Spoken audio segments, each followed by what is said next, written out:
मैं हूं आपके साथ सिरांधा शेखर। झारखंड की सभी खबरों को तफसील से जानेंगे, लेकिन सबसे पहले झारखंड 2020।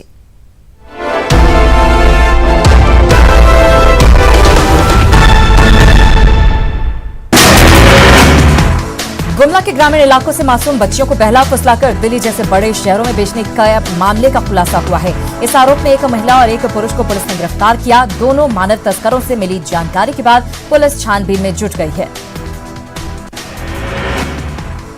जमशेदपुर के सोनारी थाना क्षेत्र के बिरसा बस्ती पंचवटी नगर से भागे नाबालिग प्रेमी जोड़े को पुलिस ने पकड़ लिया और प्रेमी को बाल सुधार गृह भेज दिया गया। लड़की के परिजनों ने लड़के पर अगवा करने का मामला दर्ज कराया था। गढ़वा में सदर थाना क्षेत्र के नावाडीह गांव से गुजरी नाला में डूबने से एक व्यक्ति की मौत हो गई। घटना की सूचना मिलने पर मौके पर जुटे लोगों ने उसे अपने स्तर से निकालने की कोशिश की। वहीं जानकारी मिलने पर मौके पर पहुंची पुलिस पर भी शव निकालने में लापरवाही का आरोप लगा है। गुमला के डुमरी थाना क्षेत्र में शादी का झांसा देकर एक युवती से रेप किया गया। मामले की शिकायत के बाद पुलिस ने आरोपी को गिरफ्तार कर जेल भेज दिया। साथ ही पीड़ित का बयान दर्ज कर आगे की कार्रवाई कर रही है। हजारीबाग में बरसोती नदी के बड़ी हवा घाट में नहाने के दौरान 2 बच्चे नदी की तेज धार में बह गए। बरकट्ठा थाना क्षेत्र के कुनहारा खुर्द की यह घटना है। ग्रामीणों और परिजनों के साथ पुलिस भी लापता बच्चों की तलाश कर रही है। गुमला में डुमरी से पालकोट जाने के दौरान सैप जवानों की गाड़ी पालकोट के पोगरा टोली के पास दुर्घटनाग्रस्त हो गई। इस हादसे में 4 जवान घायल हो गए, जिन्हें इलाज के लिए सदर अस्पताल में भर्ती करवाया गया। वहीं एक गंभीर रूप से घायल को रांची के रिम्स रेफर कर दिया गया। पूर्वी सिंहभूम के विभिन्न इलाकों में भूमाफिया की सक्रियता पर जिला प्रशासन सख्त दिख रहा है। धालभूमगढ़ एसडीएम ने कल उन जगहों की जांच की जहां लगातार जमीन अतिक्रमण की सूचना मिल रही थी। शिकायत मिलने के बाद प्रशासन की ओर से निर्माण कार्य को भी रुकवाया जा रहा है। चाईबासा में दुर्गा पूजा शांतिपूर्ण और भाईचारे के साथ मनाने के लिए सदर थाना परिसर में शांति समिति की बैठक आयोजित की गई। इसमें मंदिर, मस्जिद, गुरुद्वारा और गिरजाघरों के प्रतिनिधि शामिल हुए। बैठक में सरकार के नियमों के तहत सुरक्षा के साथ पर्व मनाने का फैसला लिया गया। बेरमो उपचुनाव की अधिसूचना जारी होते ही तेनुघाट के निर्वाची पदाधिकारी के ऑफिस में नामांकन पत्रों की बिक्री जारी है। कल 3 निर्दलीय प्रत्याशियों ने नामांकन का पर्चा खरीदा। वहीं तेनुघाट अनुमंडल परिसर में धारा 144 लगा दी गई है। साथ ही कोविड पर जारी नियमों का भी पालन किया जा रहा है। हजारीबाग में कटकमदाग प्रखंड के अडरा गांव में प्राथमिक स्वास्थ्य केंद्र का निर्माण 5 साल पहले कराया गया था, लेकिन गांव के लोगों को आज तक यहां बुखार जांच तक की भी सुविधा नहीं मिली और सर्दी जुकाम की दवा के लिए भी लोग 16 किलोमीटर दूर शहर में जाने को मजबूर हैं। पश्चिमी सिंहभूम के कोल्हान जंगल स्थित खूंट पानी प्रोजेक्ट हाई स्कूल का भवन भ्रष्टाचार की भेंट चढ़ गया है। 13 साल पहले 70 लाख की लागत से भवन का निर्माण शुरू किया गया था, लेकिन अभियंता और ठेकेदार की मिलीभगत से ये भवन आज तक अधूरा है और इसका खामियाजा बच्चे भुगत रहे हैं। पलामू में लोग जान जोखिम में डालकर NH 75 पर सफर करने को मजबूर हैं। सतबरवा प्रखंड से लेकर पड़वा और रेहला तक सड़क पूरी तरह से गड्ढे में तब्दील है, जिससे आवागमन पूरी तरह से बाधित है। मरम्मत के नाम पर लाखों खर्च के बाद भी सड़क बदहाल है। खूंटी के कर्रा थाना क्षेत्र के लोइंगकेला गांव में डीसी ने मॉडल पार्क के लिए स्थल का निरीक्षण किया। कृषि फॉर्म की 23 एकड़ जमीन पर मॉडल पार्क बनाया जाएगा, जिसमें JSSPS और मनरेगा योजना के तहत 1 करोड़ रुपए खर्च किए जाएंगे। कोडरमा स्टेशन से रेल पुलिस ने कीमती पत्थर के साथ 2 लोगों को गिरफ्तार किया। इनके पास से करीब 13 लाख के स्टोन बरामद किए गए। इनके पास से 15 किलो 400 ग्राम ब्लू स्टोन मिला है, जिसका व्यापार झारखंड में अवैध घोषित है। आरोपियों के खिलाफ मामला दर्ज कर लिया गया है। गढ़वा सदर अस्पताल में इलाजरत गर्भवती महिला की खून की कमी से मौत हो गई। परिजन अपने स्तर से ब्लड बैंक में खून के लिए गया, लेकिन वहां से खून नहीं मिला। इसी बीच उसकी मौत हो गई। परिजनों ने महिला डॉक्टर और कर्मियों पर इलाज में लापरवाही का आरोप लगाया है। बोकारो में भूमि विवाद में एक व्यक्ति की पिस्टल लेकर दूसरे पक्ष को धमकाने पहुंचा, लेकिन समय रहते लोगों ने पिस्टल छीन लिया और पकड़कर उसे रस्सी में बांध दिया। बाद में मौके पर पहुंची पुलिस ने आरोपी को गिरफ्तार कर लिया।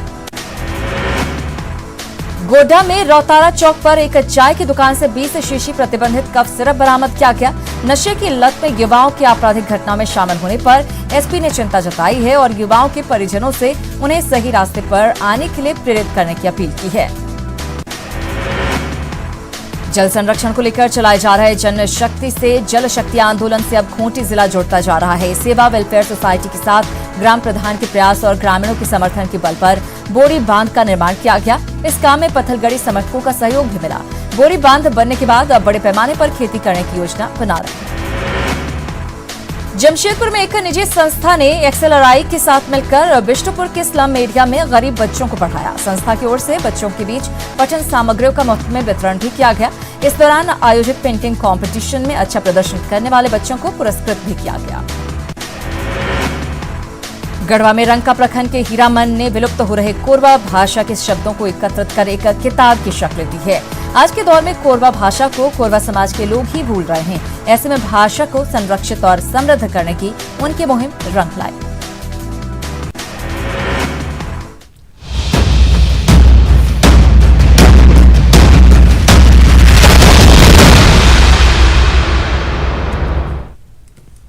और बात करेंगे बड़ी खबर की। रांची के राजकुमार महेंद्र सिंह धोनी से जुड़ी हुई बड़ी खबर है। आईपीएल की टीम चेन्नई सुपर किंग्स के कप्तान महेंद्र सिंह धोनी की बेटी के बारे में सोशल मीडिया पर अभद्र टिप्पणी की गई है।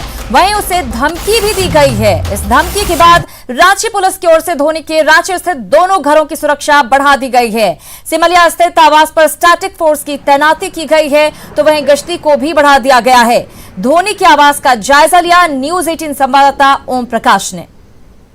आईपीएल में सीएसके के खस्ताहाल प्रदर्शन के बाद खिलाड़ियों के साथ साथ उनके परिवार के लोग भी अब टारगेट पर हैं और ऐसा ही एक मामला राजधानी रांची में भी सामने आया है, जहां पर रांची के राजकुमार महेंद्र सिंह धोनी की बेटी के खिलाफ अभद्र टिप्पणी की गई है और वहीं उसे थ्रेट दिया गया है, जिसके बाद रांची पुलिस मामले पर एक्टिव हो गई है।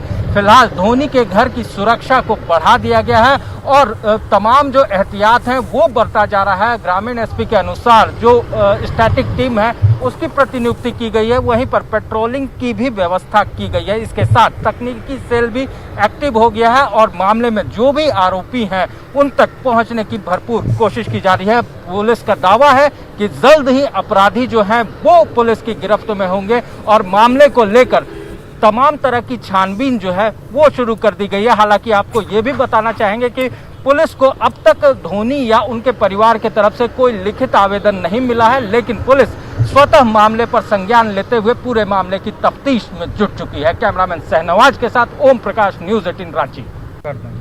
जाहिर है इस घटना के बाद सुरक्षा बढ़ा दी गई है। इधर रांची पुलिस भी मामले पर गंभीर है और जल्द कार्रवाई की बात कह रही है। इस धमकी के बाद रांची पुलिस का तकनीकी सेल एक्टिव हो गया है। वहीं रांची के ग्रामीण एसपी ने कहा कि पुलिस जल्द ही आरोपियों की शिनाख्त कर उन्हें गिरफ्तार कर लेगी। आखिर पूरे मामले पर क्या कर रही है रांची पुलिस, इस पर रांची के ग्रामीण एसपी से बात की संवाददाता ओम प्रकाश ने। जुड़ते हैं रांची के ग्रामीण एसपी से और जानने की कोशिश करते हैं कि जो ये थ्रेट आया है सोशल साइट्स पर, हालांकि ये ट्रेंड हो रहा है, एहतियातन आप लोगों की तरफ से क्या कदम? इंस्टाग्राम में जैसे ये थ्रेट आया महेंद्र सिंह धोनी जी के परिवार के बारे में, तो सबके कान खड़े हो गए। सबसे पहले हम लोगों ने इनका जो घर है सिमलिया में, वहाँ पर सुरक्षा व्यवस्था को सतर्क कर दिया है। पहले से भी व्यवस्थाएं वहाँ थी और हम लोगों ने इजाफा उसमें किया है और बाहरी पेट्रोलिंग को हम लोगों ने बढ़ाया है। साथ ही साथ हरमू में भी पुरानी जो इनका घर है वहाँ भी सुरक्षा व्यवस्था पहले से ही रही है, लेकिन वहाँ भी और उसमें बढ़ोतरी की गई। सारे पुलिस पदाधिकारी वगैरह जो लोग भी उनके सपोर्ट में या उनके सुरक्षा में रहते हैं, पहले भी रहे और आज के डेट में भी उनको भी इंस्ट्रक्ट किया गया है। रह गई सवाल ये इस टाइप के विकृत मानसिकता के हमारे समाज में कुछ ऐसे लोग हैं जो इस तरह के फिल्दी कमेंट पुट कर देते हैं जो परिवार से संबंधित होता है, वो किसी भी दृष्टिकोण से तस्लीम नहीं किया जा सकता। इस संदर्भ में हम लोगों ने अपना टेक्निकल सेल को एक्टिव किया है और हम लोग उस हद तक पहुंचने, उस आदमी तक पहुंचने जा रहे हैं जिसने ये कमेंट डाला है। उसको हम लोग अपने जितना जल्दी होता है अपने गिरफ्त में हम लोग लेके और कानूनी कार्रवाई तो शुरू कर ही दी गई है। हम लोग जांच पड़ताल शुरू कर दी है और वो निश्चित रूप से सलाखों के पीछे बंद होगी। इसमें कुछ महेंद्र सिंह धोनी या उनके फैमिली की तरफ से कोई शिकायत की गई है? अभी नहीं, जस्ट उन लोगों को भी हमको लगता है कि रात से ही मामला चल रहा है। आज सुबह से ही सारे लोग एक्टिव हो गए हैं। हमारे पदाधिकारी वहाँ गए हैं, वहाँ से वार्ताएं चल रही, बातचीत चल रहा है। हमको लगता है कि निश्चित रूप से कुछ न कुछ ज़रूर आ जाएगा रिटर्न में, ऐसा हमको उम्मीद है। और कार्रवाई तो हम लोग अपना जांच शुरू कर दिए है कि वहाँ तक हम पहुँचे कि वो आदमी आखिर कौन है, शॉर्ट उसका नाम है और है कहाँ पर, वहाँ तक हम लोगों को जाएगी। हिंदुस्तान के किस कोने में वो बैठा हुआ है, उसको वहाँ तक हम लोग जानेंगे। समाज के भी लोगों से अनुरोध है कि इस विकृत मानसिकता के लोगों को लोग पहचाने और देखें, उसको तरजीह नहीं देने की जरूरत है और उसे चिन्हित करके कानून के हवाले करने की आवश्यकता सबको हो गई। आरोपी की गिरफ्त में लेने की तमाम कवायदें भी की जा रही है, टेक्निकल सेल भी एक्टिव है और पुलिस भी सुरक्षा के लिहाज से काफी महत्वपूर्ण कदमें उठाई जा रही हैं। कैमरामैन शहनवाज के साथ ओम प्रकाश, न्यूज़ 18 रांची। तो रांची पुलिस भी अपराधियों को बख्शने के मूड में नहीं है। चलिए अगली बड़ी खबर की बात करते हैं। रांची से ही बड़ी खबर है, मुख्यमंत्री हेमंत सोरेन मेडिका पहुंचे हैं। शिक्षा मंत्री जगन्नाथ महतो का उन्होंने हालचाल लिया है। कोरोना से संक्रमित हैं दरअसल शिक्षा मंत्री, मेडिका में भर्ती है, वहां पर उनका इलाज चल रहा है। 28 सितंबर को कोरोना से संक्रमित हुए थे शिक्षा मंत्री और मुख्यमंत्री हेमंत सोरेन उनसे मिलने के लिए पहुंचे हैं।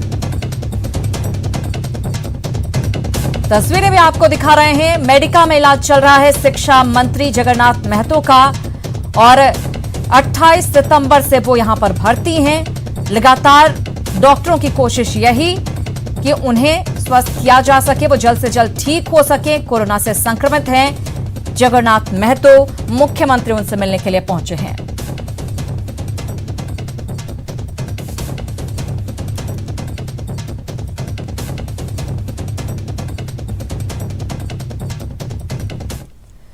रुक करेंगे अगली खबर की ओर। स्टेन स्वामी को एनआईए ने भीमा कोरेगांव मामले में शामिल होने और नक्सली गतिविधि को बढ़ावा देने के मामले में गिरफ्तार किया है। उधर स्टेन स्वामी की गिरफ्तारी पर सीएम हेमंत सोरेन ने ट्वीट कर केंद्र सरकार पर निशाना साधा है। उन्होंने अपने ट्वीट में लिखा है कि गरीब, वंचितों और आदिवासियों की आवाज उठाने वाले 83 वर्षीय वृद्ध स्टेन स्वामी को गिरफ्तार कर केंद्र की भाजपा सरकार क्या संदेश देना चाहती है। तो ट्वीट के जरिए इन्होंने प्रतिक्रिया दिया। गरीब, वंचितों और आदिवासियों की आवाज उठाने वाले 83 वर्षीय वृद्ध स्टेन स्वामी को गिरफ्तार कर सरकार, केंद्र की भाजपा सरकार क्या संदेश देना चाहती है। अपने विरोध की हर आवाज को दबाने की ये आखिर कैसी जिद है। ट्वीट कर हेमंत सोरेन ने इस गिरफ्तारी पर सवाल उठाया है।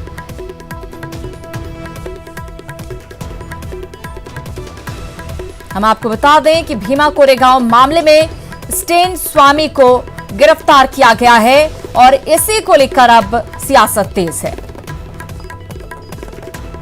इधर स्टेन स्वामी की गिरफ्तारी के बाद झारखंड की राजनीति गरमाई हुई है। जेएमएम और कांग्रेस की माने तो स्टेन स्वामी गरीबों की सेवा करने के लिए काम करते हैं और उन्हें बीजेपी की सरकार एनआईए को मोहरा बनाकर बेवजह फंसा रही है। वहीं बीजेपी का कहना है कि स्टेन स्वामी नक्सलाइट को बढ़ावा देते हैं और वो वोट बैंक की वजह से सरकार उन्हें बचा रही है।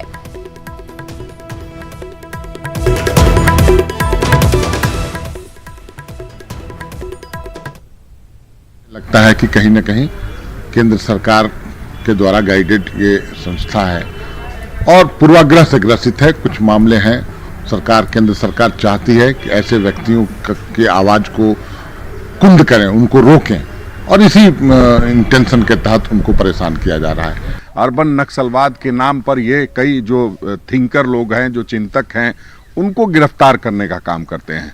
इसलिए हम लोग ये मानते हैं कि इस तरह की कार्रवाई से कहीं न कहीं जो गांव ग्राम में काम करने वाले आदिवासी भाइयों को न्याय दिलाने वाले लोगों को कहीं न कहीं परेशान और प्रताड़ित करने का काम किया जा रहा है। तो स्टेन स्वामी जैसे लोग सेवा का काम नहीं करते हैं, बल्कि राष्ट्र विरोधी गतिविधियों में शामिल होकर देश को तोड़ने के मंसूबे पालते हैं। तो ऐसे लोगों का बचाव करने वाले लोग के बारे में आप समझ सकते हैं कि इन्हें देश से मतलब नहीं है, प्रदेश से मतलब नहीं है, इन्हें सिर्फ वोट से मतलब है। इधर आज रिम्स के केली बंगले में इलाजरत लालू प्रसाद से मुलाकात का दिन है, लेकिन ऐसी संभावना कम ही है कि पटना से कोई बड़ा आरजेडी नेता लालू प्रसाद से मुलाकात करने पहुंच सके। हालांकि कुछ नेता जरूर बिहार से अपने टिकट की दावेदारी को लेकर पहुंच सकते हैं। केली बंगले के बाहर से ज्यादा जानकारी दे रहे हैं संवाददाता संजय कुमार सिन्हा। शनिवार है, यानी रिम्स के केली बंगले में लालू प्रसाद से मुलाकात का दिन, लेकिन आज पटना से किसी बड़े राजद नेता के यहां पहुंचने की संभावना कम है, क्योंकि आज वहां केंद्रीय मंत्री रामविलास पासवान के अंतिम संस्कार वहां होना है। लिहाजा पूरी राजनीति बिहार की वहीं शिफ्ट रहेगी। हालांकि ऐसी चर्चा जरूर है कि कुछ स्थानीय नेता जो झारखंड से हैं यहां केली बंगले पर पहुंच सकते हैं, और बिहार में जो तीसरे फेज का चुनाव होना है वहां से कुछ नेता अपनी टिकट की दावेदारी को लेकर केली बंगले पर पहुंच सकते हैं। कैमरामैन राजीव के साथ संजय कुमार सिन्हा, न्यूज 18 रांची। खबर जमशेदपुर से। जमशेदपुर में निजी क्लिनिक लैब में कोरोना की गलत जांच रिपोर्ट आने पर महिला ने जमकर हंगामा किया। साथ ही क्लिनिक प्रबंधन पर दूसरे जांच के नाम पर ठगने का आरोप भी लगाया। बाद में मौके पर पहुंची पुलिस ने मामले को शांत करवाया। वहीं पीड़ित महिला की माने तो 2 बार कोरोना जांच यहां पर करवाया गया और दोनों बार रिपोर्ट पॉजिटिव आई, जबकि दूसरी जगह से जांच करवाने पर रिपोर्ट नेगेटिव आई। रिपोर्ट जो आया था परसों जो टेस्ट हुआ as it is same report उन्होंने फिर दिया, ठीक है। तो उनकी वाइफ को, वो हमारी मेंबर है, उनकी वाइफ को सब हुआ कि रिपोर्ट गलत है, तो उन्होंने जाके बायोलैब से टेस्ट कराया। बायोलैब से टेस्ट जो आया एकदम डिफर आया। इसलिए हम लोग बोले कि इसका मतलब है कि तो गलत रिपोर्ट आप दे रहे हैं। As it is same report कैसे आ गया, दूसरा जगह से अलग रिपोर्ट कैसे आ गया? एक बदनाम करने की साजिश करने का ये है। मेरा एक बोलने का और है, अगर आपका रिपोर्ट गलत है तो आपको आके हमसे मिलना चाहिए, आपको हमको मिलनी चाहिए, मुझसे बात करनी चाहिए। देखिए हमको ये रिपोर्ट गलत लग रहा है, आप इसको रीचेक कराइए। हम उनको रीचेक करते हैं, हम आप। और कोरोना की काली छाया इस साल दुर्गा पूजा पर भी पड़ रही है। रांची के दुर्गा बाड़ी में 137 साल से मां भवानी की बंगाली रीति रिवाज से पूजा हो रही है, लेकिन इस बार सरकार के गाइडलाइन की वजह से माता की आराधना में भक्त शामिल नहीं हो पाएंगे। हालांकि पूजा के ऑनलाइन प्रसारण की व्यवस्था की जा रही है। सरकार के गाइडलाइन पर पूजा समिति ने सहमति जताई है, लेकिन कुछ शर्तों में छूट की मांग की गई है।